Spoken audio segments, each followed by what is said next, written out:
एक कहानी है एक गरीब पिता और उसकी बेटी की। एक बार वह गरीब व्यक्ति अपनी बेटी को उसके स्कूल से लेकर शहर के एक महंगे होटल में पहुंचा। उस व्यक्ति ने फाटे पुराने कपड़े पहने हुए थे और उसकी बेटी स्कूल ड्रेस पहनी हुई थी। जब दोनों होटल के अंदर पहुंचे तो वेटर ने पूछा, सर आप क्या लेना पसंद करेंगे? तब उस व्यक्ति ने कहा कि आप मेरी बेटी के लिए पाव भाजी लेकर आइए बस। तब वेटर ने पूछा, आप कुछ नहीं लेंगे? आपके लिए भी कुछ लेकर आऊँ? तो गरीब व्यक्ति ने कहा, मेरे लिए कुछ नहीं, आज मेरी बेटी के लिए पार्टी है।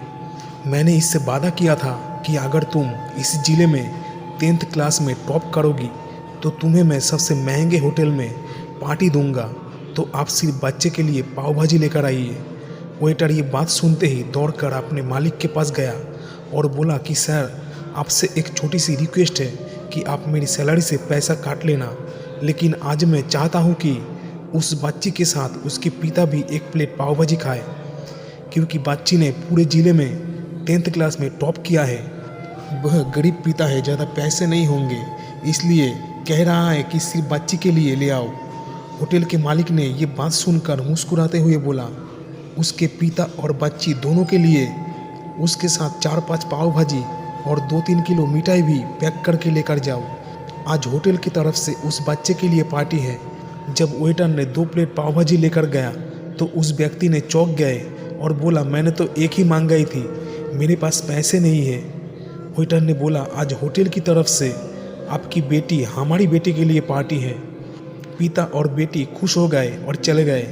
कई साल बाद गरीब पिता की लड़की ने यूपीएससी की तैयारी करके कलेक्टर बन चुकी थी और इत्तेफाक से उसी शहर में पोस्टिंग हुई।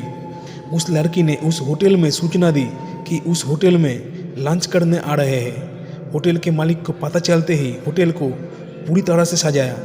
कलेक्टर अपने पिता के साथ उस होटल में पहुंची। कलेक्टर ने होटल की मालिक से कहा कि आप शायद मुझे पहचाने नहीं, हम वही पिता पुत्री हैं जो 10th क्लास में टॉप करने पर आपने मुझे पार्टी दी थी।